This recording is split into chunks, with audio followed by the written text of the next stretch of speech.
and starting to stream. Something's happening.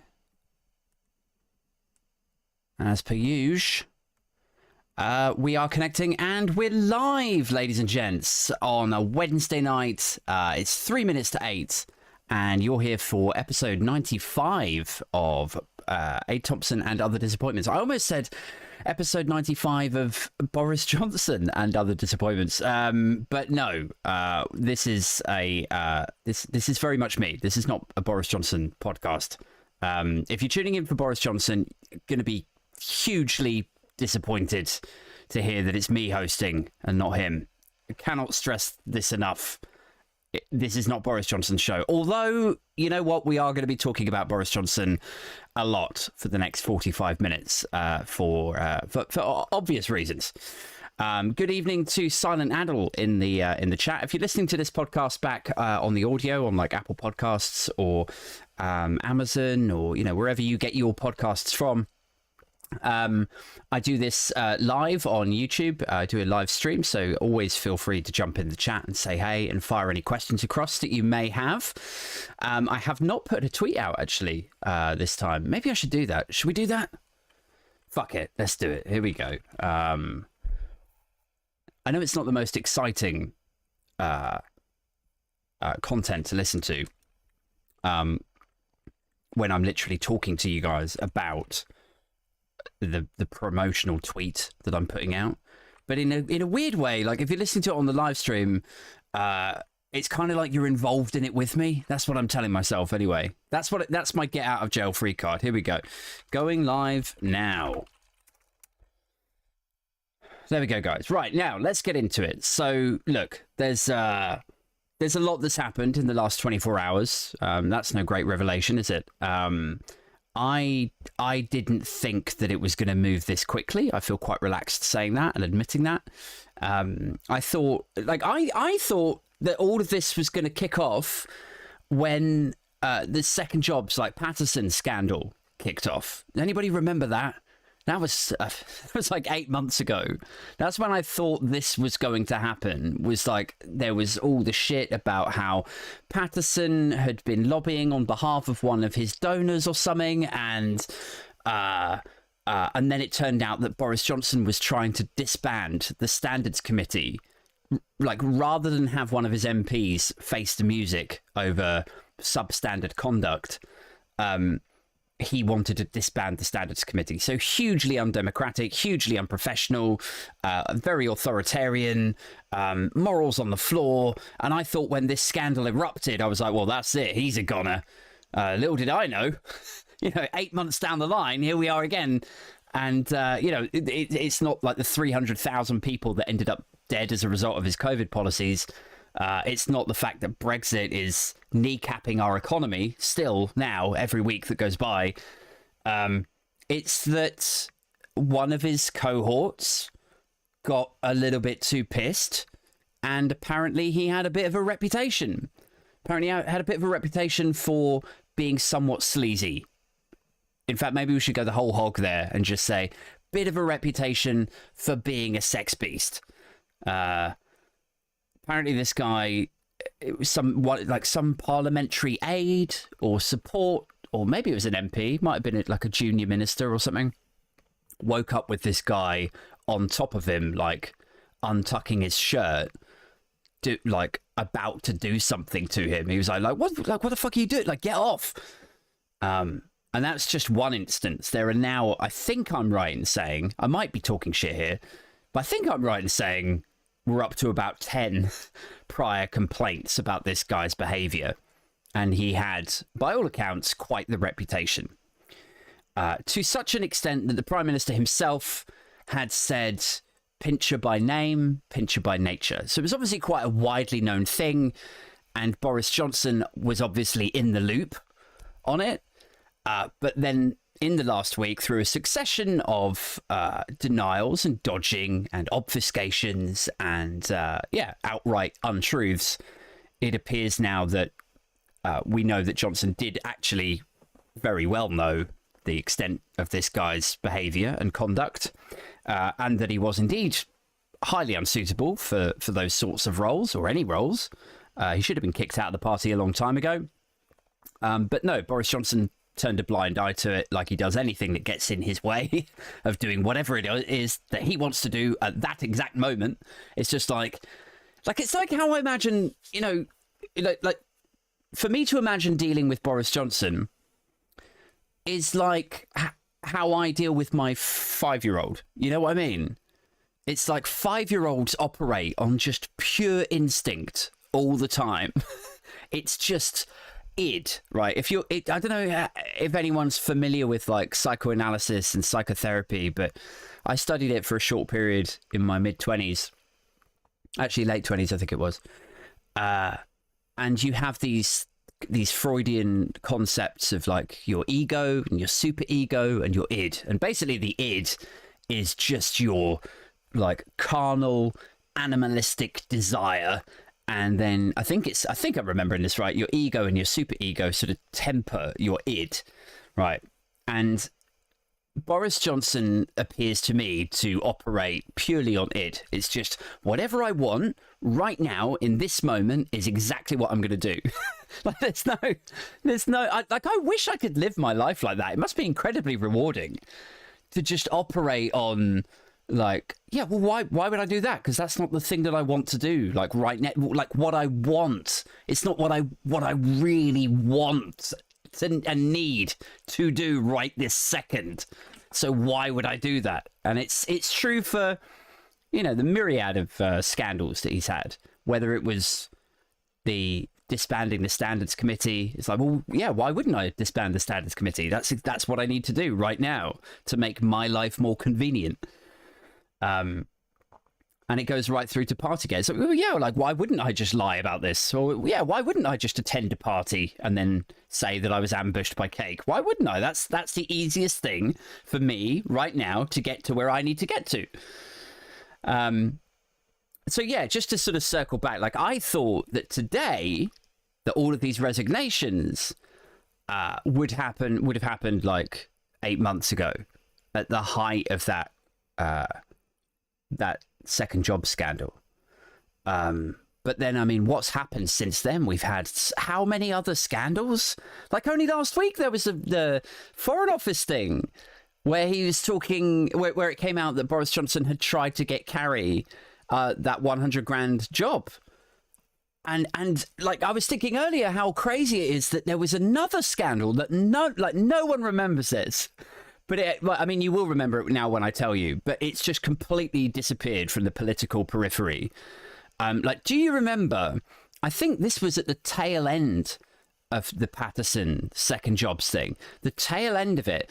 Do you remember when a few MPs started saying that the Conservative Whip's office had threatened them that they were going to withdraw funding from their constituencies? Like, I thought you wanted a new hospital. You do want a new hospital. Well, it doesn't sound like it. If you're going to go up against Boris, if you're going to cause problems from Boris Johnson, we're going to withdraw funding, motherfucker. Like, do you remember that? Like, blackmailing these people's constituents. It's so nutty. So yeah, I mean, how many scandals have we had in the last 8 months? And for some reason, it's this one that's broken through. Is broken through the right word or terminology? I don't know, because breaking through suggests it's hitting the electorate. It's really upsetting the electorate. It's costing them potential votes out in the home counties and One Nation Toryville, right? But actually, this scandal of the last, 7 days has it been? This one is actually more of a Westminster bubble story, right? If you think back to what it actually, like how it actually started, is this deputy whip going to a Conservative members club, getting completely shit hammered, which, you know, let's not judge. We all like a drink. And then getting very gropey, very sexual assaulty, right?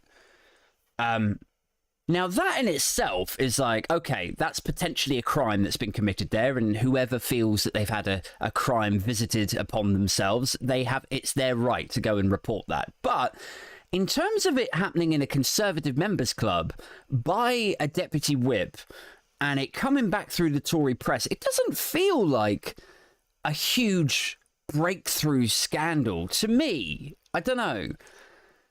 Maybe I'm being somewhat... I don't know. Perhaps I'm being a bit insensitive with that. I would have thought something like second jobs, where everyday people like you and me and your cousin and your mates who are just like slogging away, trying to earn a bit of money so we can pay the mortgage or rent and save up for a holiday this year. And maybe every 2 or 3 years, maybe we could do something actually quite interesting, like go to Australia or buy a new conservatory or, just, kind of a bog standard existence. And then we look at these people who have got, a board role at AstraZeneca on top of their MP salary, on top of their ministerial car, and then they're being paid by a consultancy as well, and then they're being paid by some chemical company to introduce them to private lobbying things. Do you know what I mean? Like, I would have thought that a second job situation like the one that exploded in November last year would have ruptured public support in a significantly worse way, and resulted in multiple cabinet resignations. I would have thought that would have been the catalyst for this 100 times over. So yeah, I don't know. It's been a weird 24 hours for me personally, because I think I know politics quite well in Britain by this point. So for me, I was like, over the last couple of days, I was like, well, this is bubbling up. Like, something's happening here. But also at the same time, I was like, but why is it happening now? Like, I don't know. Still can't kind of fully get my head around it. Good evening to Emma.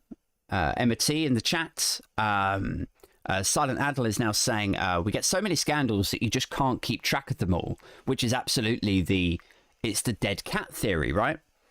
Is that if you slam a dead cat onto the table, nobody's talking about the thing that they were talking about 5 minutes ago. Now everybody's talking about the dead cat that's on the table. And I think Boris Johnson himself actually articulated that kind of approach to politics very well. This is going back about 15 or 20 years now.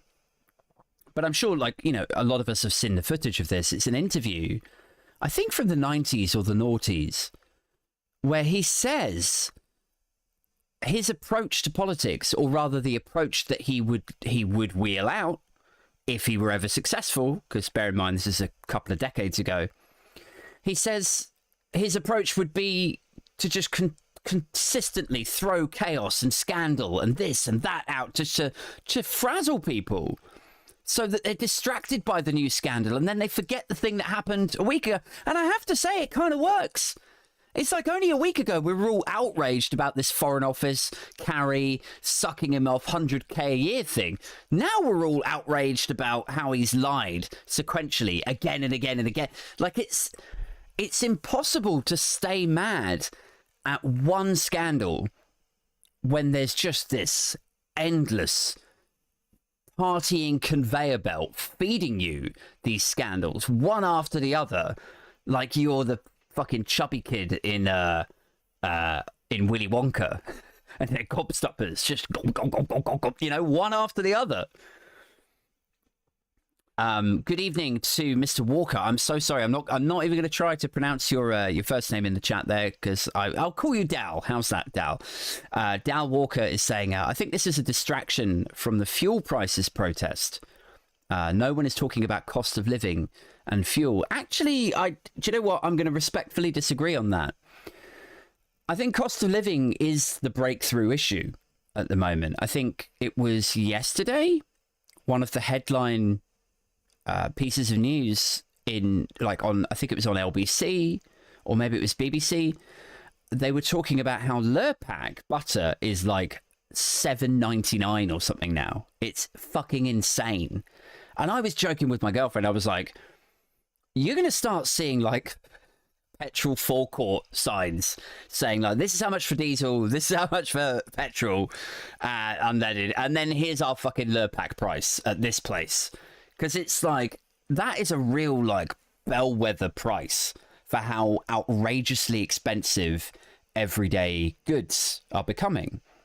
Somebody showed me a picture earlier on Twitter of cheese from a supermarket. Something as just normal and everyday as cheese, with tags wrapped around it so that you can't pick it up and walk out with it and steal it.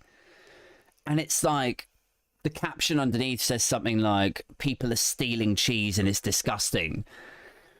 And then there's obviously, you know, loads of people commenting back saying, this is an alarming thing, you know, that so many people are stealing something as simple as cheese. I mean, you know, look, cheese is fucking amazing. Let's put that out there right now. If there were an item of food in a supermarket that would be worth stealing, probably cheese, or beer. But yeah, I mean, it gives you an idea, doesn't it? It gives you an idea of how serious things are getting, that an item of food as mundane as butter or cheese is now pushing itself into the luxury aisle. I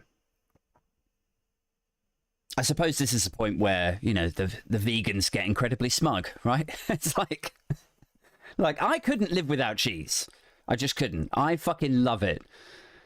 But if it gets to like £12 for a little block of cheddar, I know that my vegan mates are going to be like, well, you know, simple choice then. So I think cost of living yesterday was a headline news thing, and it's impossible to ignore, because every single day that passes we are inching closer and closer to that big £2 a litre moment. And here's the wild thing about it is, we talk about the cost of living crisis like it's just this ad hoc, sporadic event that's kind of random but also entirely rooted in Ukraine. That's the way that we've allowed the narrative of the cost of living crisis to be directed to us. Is like, well, you know, there's a cost of living crisis, and you know, there's a war in Ukraine, and it's a challenging time for everyone globally. You know, they always emphasize that it's a global supply chain problem, and it's like, well, yes, it is.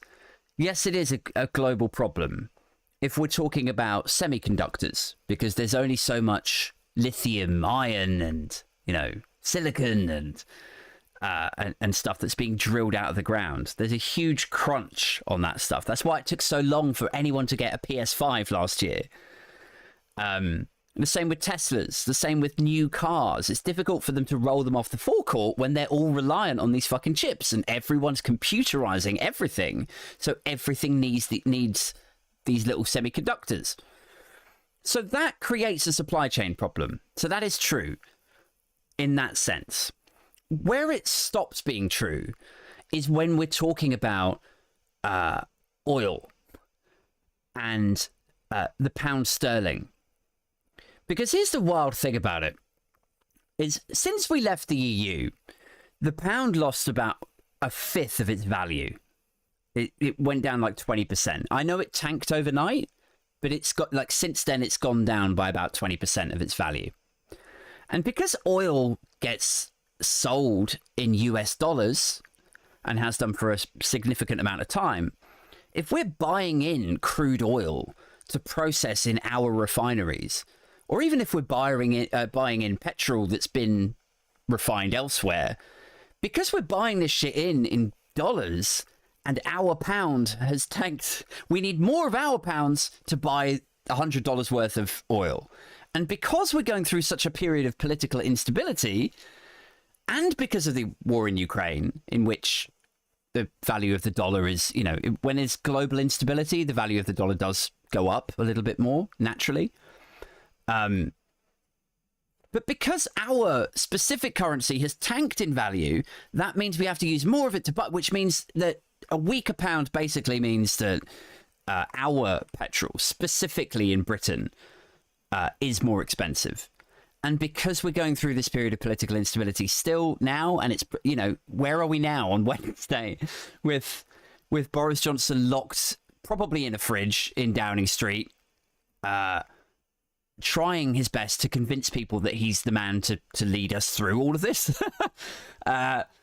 You know, that's not going to do an awful lot for the market. That's going to make us look like we're beholden to some little tin pot, like Tesco value dictator, right? And so as the currency continues to tank, or at best not really recover, it makes petrol more expensive. So even though the price of crude oil is actually sort of settling, I think the other day it was back down to like 103. So things should be settling at the forecourt, but they're not, because our currency's fucked. Anyway, I can't remember how I got on. Oh yes, cost of living. So we're in a sticky situation. We have a conservative government who have, you know, with Ukraine, I think they deserve some recognition for handling that and for leading the charge in some respects and for building a relationship with the country and its president, who are obviously going through an incredibly difficult time. But in terms of like the cost of living crisis in the United Kingdom, the main thing is the petrol, right? And that petrol increase is a result of Brexit. And it could have been tempered had they put some sort of meaningful price cap on petrol prices, or if they had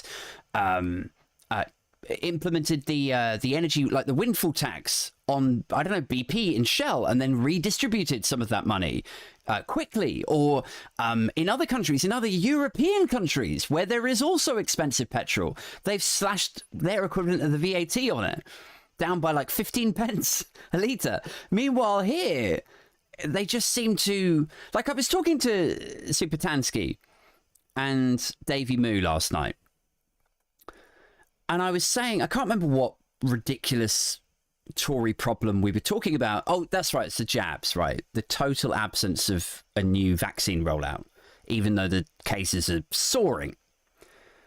And I was saying, I think there will be another vaccine rollout. There has to be, because of the numbers that we're dealing with now. And the state of the hospitals, like how famously overrun and understaffed all of your hospitals are right now. And I was saying to them, I think there will be another vaccine initiative, but I just wish that it didn't have to be like that you have to kick and punch them and drag them kicking and screaming into doing the right thing. Like, where is the initiative? Where is the sort of, you know, the forethought? It's like being governed by newspaper editors who campaign. Do you know what I mean? It's like, here's the solution that we want. You go up to number 10. Number 10 are like, no, we can't be fucked.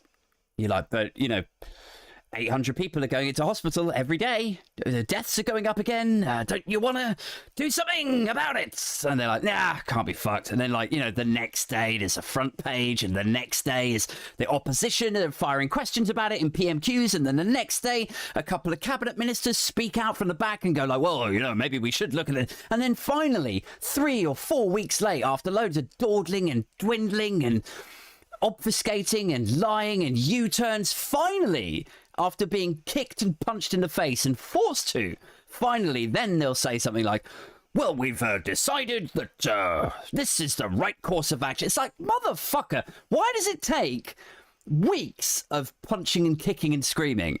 Why does it take almost like gaffer taping Boris Johnson into an office chair, feeding him his own sewage, punching him in the face, threatening the lives of his firstborn, before finally he goes, no, all right, fine. Seeing as you really want it, fine.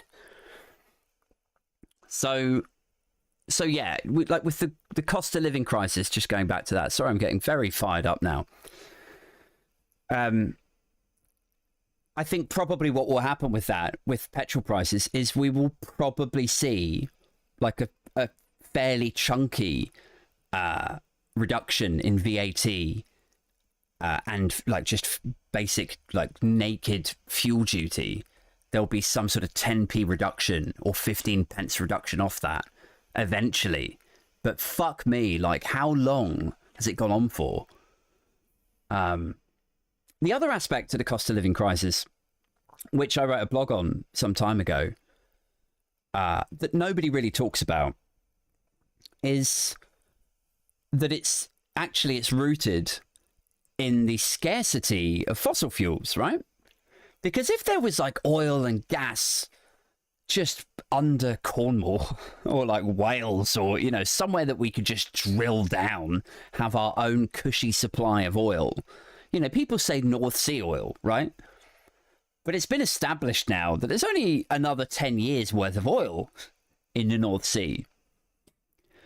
So drilling more and more and more and more dangerously, by the way, offshore, north of Scotland, is not going to solve our like long term. That's not a long term energy thing. And besides, like there's no way that they could do that instantly. It would take like months, if not years, for them to scout out the areas that are okay to drill down and that are safe to drill down, and then establish how much oil is down in that particular well, or you know.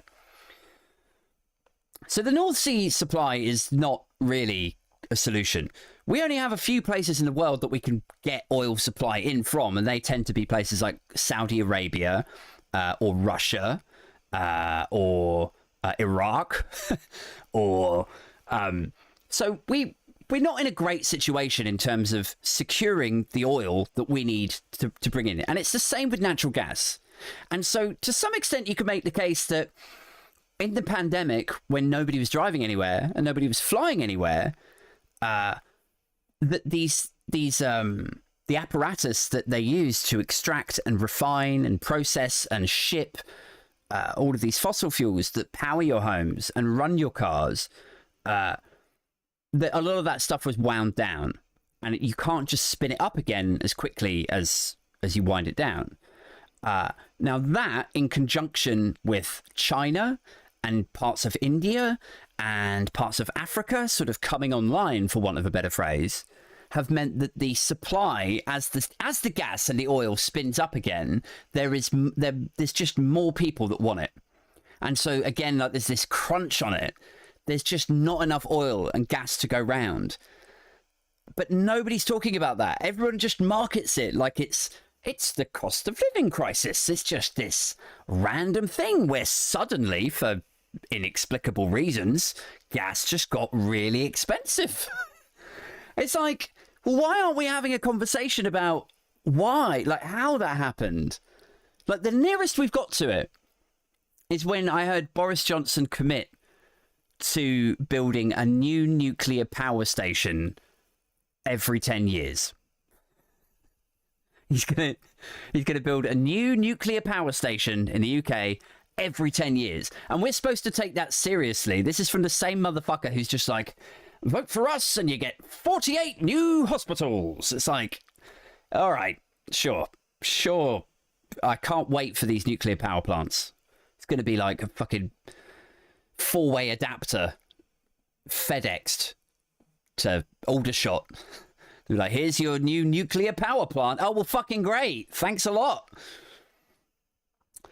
So, yeah, I don't know what they're going to do about cost of living crisis. I think they're going to be pressured into making petrol cheaper, and they'll just have to do without the money in the exchequer. I think the other thing that they could have done a long time ago is they could have implemented that energy price cap that so many European nations did. I think France and Italy and Germany, I think I'm right in saying they've all put energy price caps where at the most the energy bills can go up by like 4%.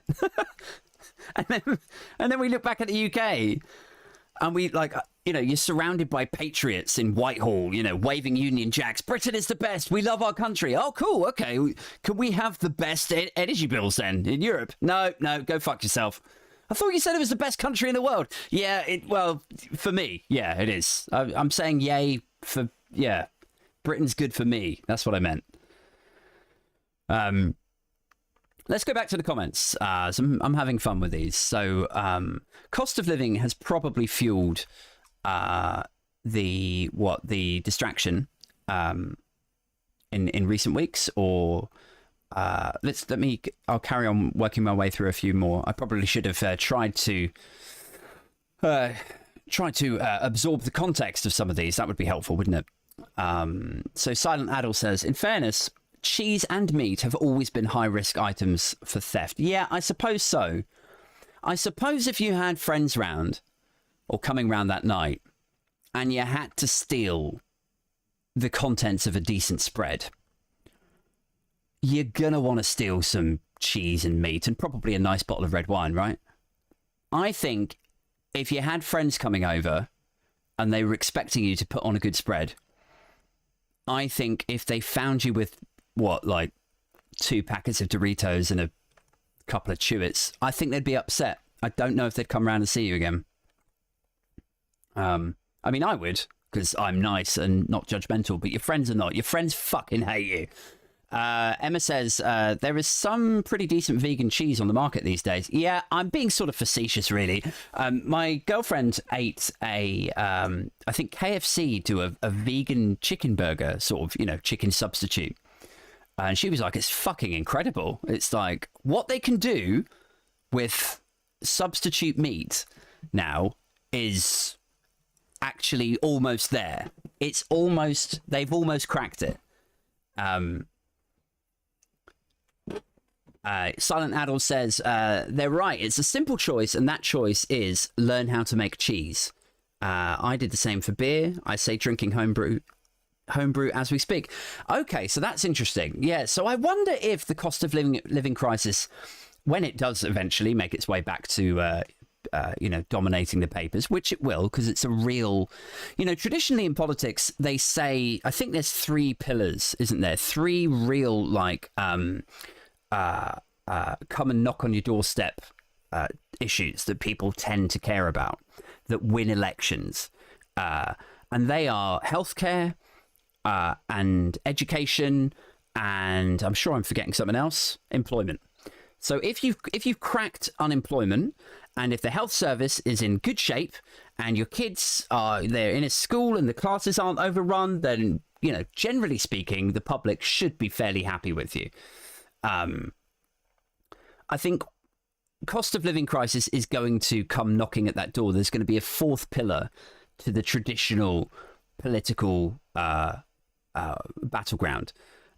People are going to really start to care about this. And the reason they're going to start to care about it is because businesses are going to start to go out of, they're going to run out of money, because businesses need to run their heating and electric also, and they would have only budgeted. There's a lot of small businesses out there, little like boutique estate agents and hairdressers and little news agents and shit, who they've only they're operating on a shoestring budget as it is.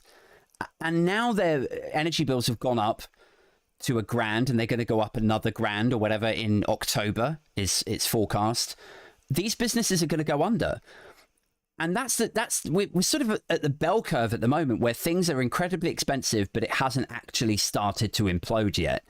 But it will do if they don't get a handle on it. And at the moment, they're so distracted with all of this fucking nonsense. Like, how do any of us think this is going to end? Do we honestly have any confidence that this government have control of this? Because I don't. Let's go back in the comments. So Emma says, I was in the Shell garage yesterday and they charged me $2.13 a litre for diesel. Yes. So I went to the supermarket earlier and it was £1.93 near where I am, but that's obviously unleaded. Dal Walker says, Boris is hiding in the room so he doesn't get dragged out of number 10. In the bathroom, sorry, so he doesn't get dragged out of number 10.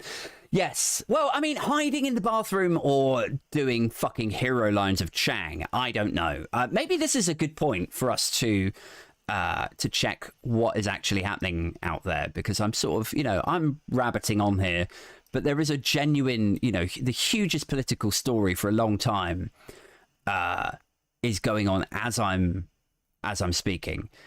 Boris Johnson is still in number 10 Downing Street, apparently. He's on the brink. He's refusing to resign. Now, before I started talking broadcasting, streaming, that's the word I'm looking for, earlier, it was suggested in a tweet. I'll see if I've still got it on my phone, actually. I can read it to you word for word. Where is it? Oh no, my Twitter's refreshed. But basically it was along the lines of he's refusing to resign, absolutely defiant, he's citing that he has a mandate of 14 million people that have voted him in, and so he doesn't need to go. Now, this is fucking lunacy. Like, to have somebody like Boris Johnson in number 10, who has always prized himself of being a sort of, what, like a kind of Winston Churchill tribute act, right? And who you would imagine would have quite a strong idea of national identity and flag waving and patriotism and all of that. And yet here he is in number 10, shitting all over the international reputation of Britain and shitting all over the Constitution and all of the things that make Britain Britain. I'm always amazed by it. It's always like, what do they actually associate with the Britain that they claim to love? Because it doesn't appear to be the NHS. It doesn't appear to be the BBC. And these are two huge institutions that are celebrated the world over as being literally the best of British. They're things that we should be proud of. And yet, none of the Conservative, or current Conservative parties, seemingly, appear to have any respect whatsoever for the NHS or the BBC. Equally, now we've got the head of this Conservative Party in number 10, who, as I say, you would imagine would be a flag-waving, true blue British patriot. In any other decade, he would have described himself as a one-nation Tory, right? And yet here he is in number 10, refusing to resign, refusing to leave, shitting on the Constitution, of the country that he claims to love, no matter what the damage that it does to the country, to the country's reputation, no matter the instability that it causes, and no matter the repercussions that it brings. It really is amazing, isn't it? It's kind of like, you know, like the laziest of parallels is always to compare him to Trump. Is to say, like, well, he's just a tin pot Trump. He's just a Tesco value Trump. And in this case, you can kind of see it, I think. He's sort of, he's one of these guys, much like Trump, who, you know, they claim to love the country. They claim to speak for the patriots.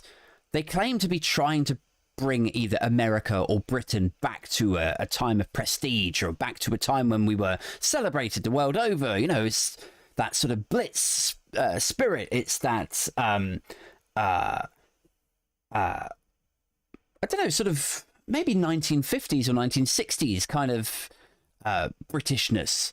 You know, that's like, I'm trying to think of the Michael Caine film when they're driving the Italian Job, right? That's sort of driving around in minis, and you know, the images of Boris Johnson coming down on the cable car, waving his flag. Like, it's that kind of silly, nostalgic Britishness that he's trying to impart in so much of his political identity. And yet it's so superficial, isn't it?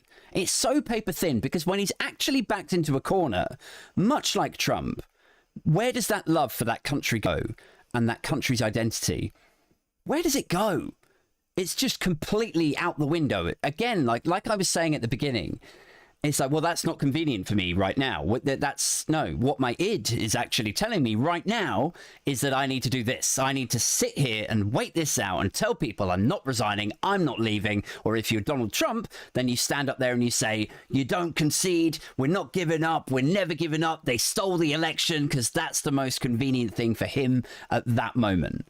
With, like, fuck the consequences for the country that you claim to love. It's so nutty. Let's have a look back in the comments, guys. So Emma says, Boris left number 10 half an hour ago, got in a car and fucked off. 5 minutes later, Nadine Dorries came out and staggered like John Wayne in the opposite direction. Is that true? Sky News are telling me that he's still in there. Let me have a look. Senior cabinet ministers, including Priti Patel, inside Downing Street, urging Boris Johnson to quit. But PM is refusing to resign. Number 10 hit by dozens of new resignations, 38 now in total. It says, 9 minutes ago, PM will be dragged out next week, his rival predicts. That's Ian Blackford from the SNP. I mean, it's such an undignified end, and I fucking love it. I'm here for it. I put a tweet out, I think this was a week or two ago, maybe, when maybe the Carrie scandal was at fever pitch, so somewhere around then. But I've said it a couple of times before. I said, I don't want him to just have like a quiet exit. Here's what I want to happen is I want him to dig his heels in. I want him to refuse to resign. And it just gets dragged out, and the Conservative Party are forced to implement, whatever weird and wonderful mechanisms they have in the dark and shadowy corridors of the 1922 committee. They have to get this guy to sign this old document, and then Jacob Rees-Mogg has to come in and recite some fucking Latin verse or so, whatever the weird processes are that they have to get through. I hope it drags on and drags on until finally 3 guys in long grey coats walk into number 10 and drag him from the disabled toilet with cocaine still around his nose, pants around his ankles, dragged out, and on his way out, they dragging him out into some sort of, I don't know, like loony, but I want it to be as undignified as possible, with him screaming like a whiskey in one hand and I don't know, his mobile in the other, and just frothing about it. But I have a mandate. I've got a mandate. Oh man, please let that happen. Please. The other thing I saw today on Twitter that made me laugh was a guy tweeting saying this is what did he say it was? It was like the cup final for nerds, I think was the tweet. Something like that. And I was like, fucking yes, it is. I could have happily sat watching the news all fucking day today. I mean, I didn't because I had work to do, but I could have happily sat there watching it like a husband staring at a football game while his exhausted wife is like, oh, is he ever going to turn this up? That would have been me today. This would have been the World Cup final for political nerds. Just sat there in my boxers, beer after beer, laughing my ass off. Emma says, I'd like to see him frog marched in cuffs. Yeah, there's a huge deluge of Schadenfreude that's happening right now. It's so hard not to OD on it.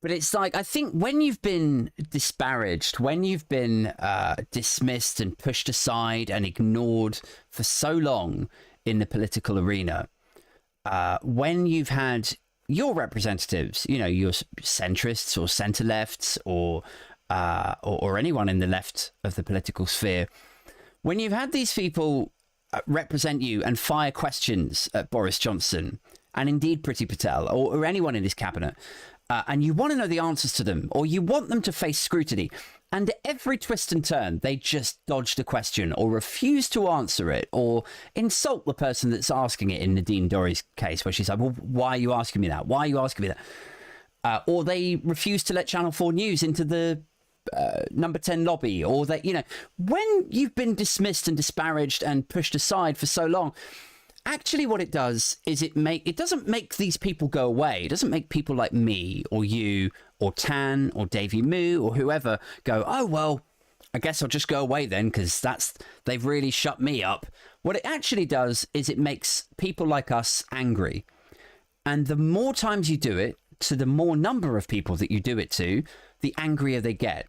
And the more numerable, right, in number they get. And those people don't just go away. They coalesce, and they form lobby groups of their own, and they form political parties and affiliations, and they work together, and then eventually it erupts into the sorts of events that you're seeing today and yesterday.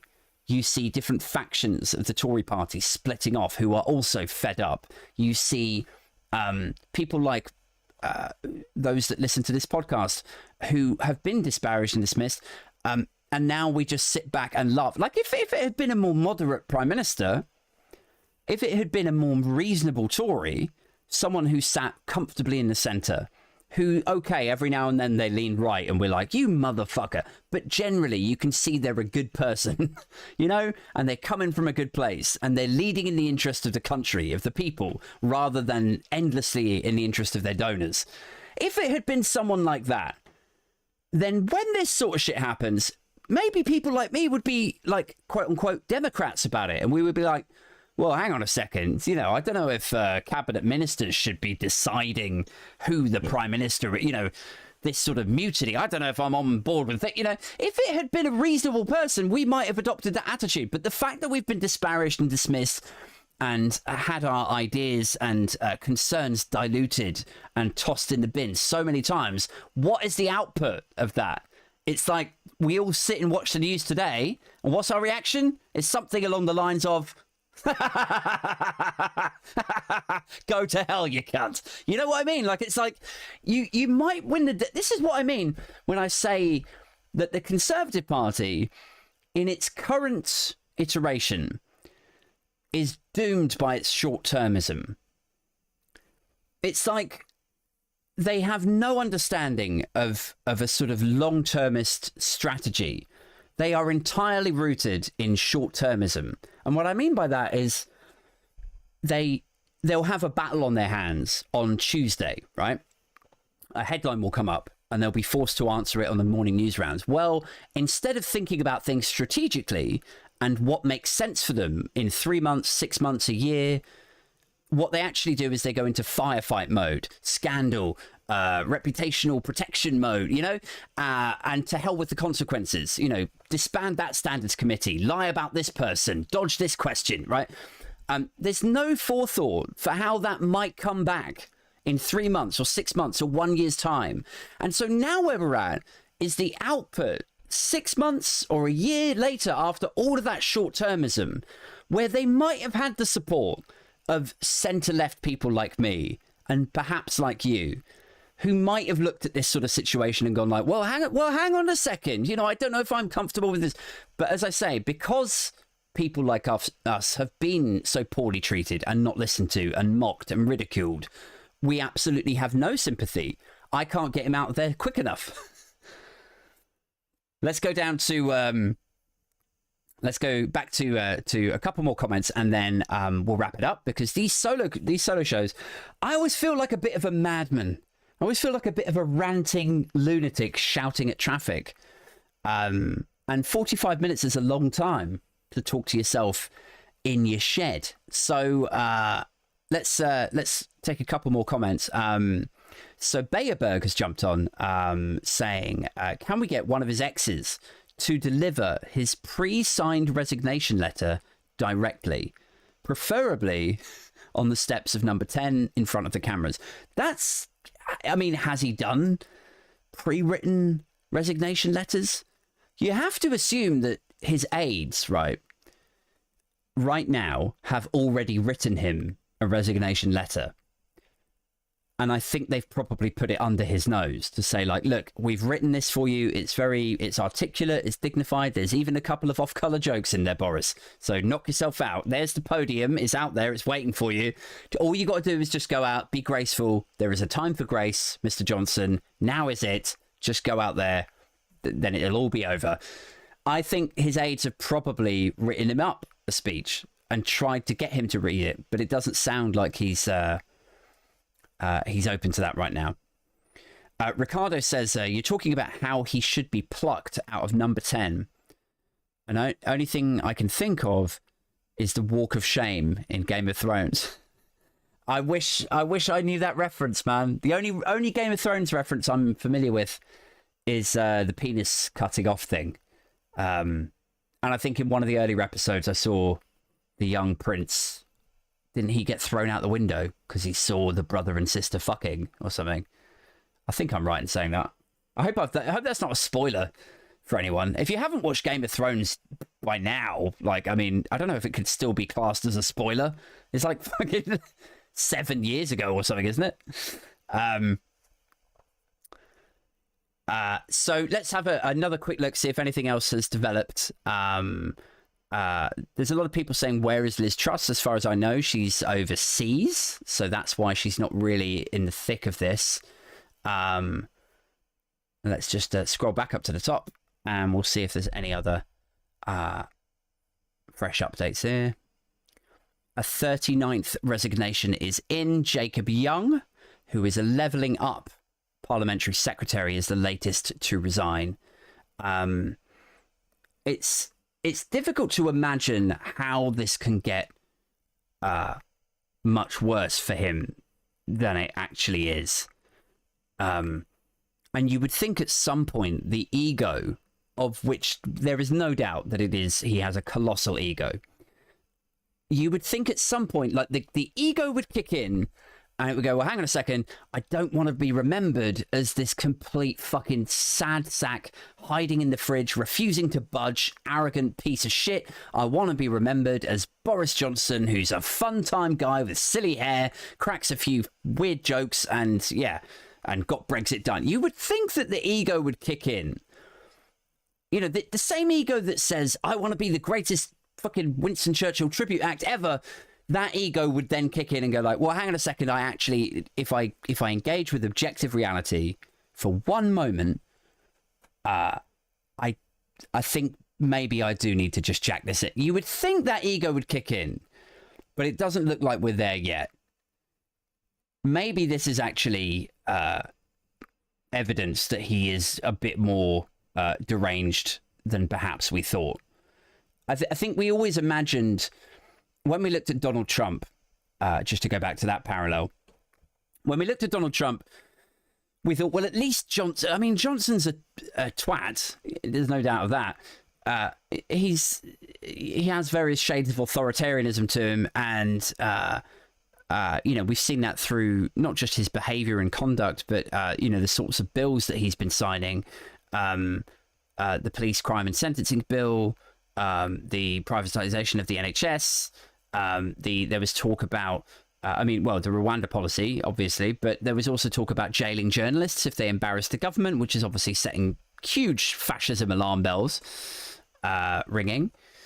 But we always imagined that he wasn't quite as stupid as Trump, that he was a little bit more, he's an Oxford graduate, he's well educated, he's a bit silly, he's a bit kooky, he's got funny hair, but we always imagined that he had his head kind of screwed on, that he wouldn't actually be as despotic as Trump. Is despotic a word? Despotic? I don't know. It is now. We never imagined that he would be quite as deranged as Donald Trump was in the run-up to January the 6th, refusing to concede, giving that weird speech, or like right back to his America First speech, and attempting to overthrow the election, and suggesting that it was okay to hang Mike Pence. And, we always imagined that Boris Johnson was, authoritarian, but not as bad as Trump. But actually, I think with the Select Committee appearance today, he looked kind of, off-center in that. And now we're seeing him refuse to resign, even when the writing is so clearly on the wall. It just makes me think, well, hang on a second. Is he, what is he capable of? At what point will he actually go, I am the Prime Minister, and I'm actually creating by prime ministerial decree, I am now creating a new role called Emperor, and I will be Emperor, and I appoint Priti Patel to be my Prime Minister. Do you want to be Prime Minister, Priti? Sure. Yeah, sure. Fucking amazing. Yeah, always wanted to be PM. Well, there you go. So I wonder what he's capable of. I wonder how ugly this could get. Anyway, so I'll leave you there, guys, on that 39th resignation that's come in. Thank you so much to you, 3 or 4 who jumped into the live chat and who were very chatty. That's Emma T, Ricardo, Bayerberg, and Silent Addle. Also, a little bit earlier, I saw somebody called X-Tyrone or X-Tyron. So yeah, once again, thank you so much, guys, for tuning into the live stream. It will be up on Apple Podcasts and all of your other, Spotify's and your Amazons and all that stuff in a couple of days. If you do want to support the podcast, I do have a Patreon, and there's 3 tiers on there. They range from a super cheap I think it's $3.50 a month, which is just really to, buy me a beer or a coffee and say thanks. Then there's a £5 one, which will get you exclusives and credits and so on at the end, and an invite to a London event. Doing sort of meetups feels very like YouTuber-y. So I thought, for my event, once I get to 10 Patreons, I'm at 5 at the moment. Once I get to 10, I'm going to do a meetup, but it's going to be a meetup piss up, where we're just going to find a bar in London and talk shit about Tories. If that sounds like your bag, jump on the Patreon. And then there's a £10 tier as well, which nobody needs to go on to. You have to do 3 tiers, and so I did a £10 one, but you don't need to, just ignore that one. So thank you once again, and thank you to the guys who've jumped on the Patreon, the 5 of you who continue to support the podcast. I'm really, really appreciative of that. If you're not in a position to support the podcast financially, which I totally understand, it's a weird time for everyone. Then all I would ask is share me about like the cheap tart that I am. Send a link of the podcast or an episode that you've enjoyed to a friend of yours who's also into politics and dystopia and likes listening to this kind of shit. So yeah, thanks once again. Catch you guys on Friday night when I'll have a guest on. And until then, take care. All right, cheerio. Bye.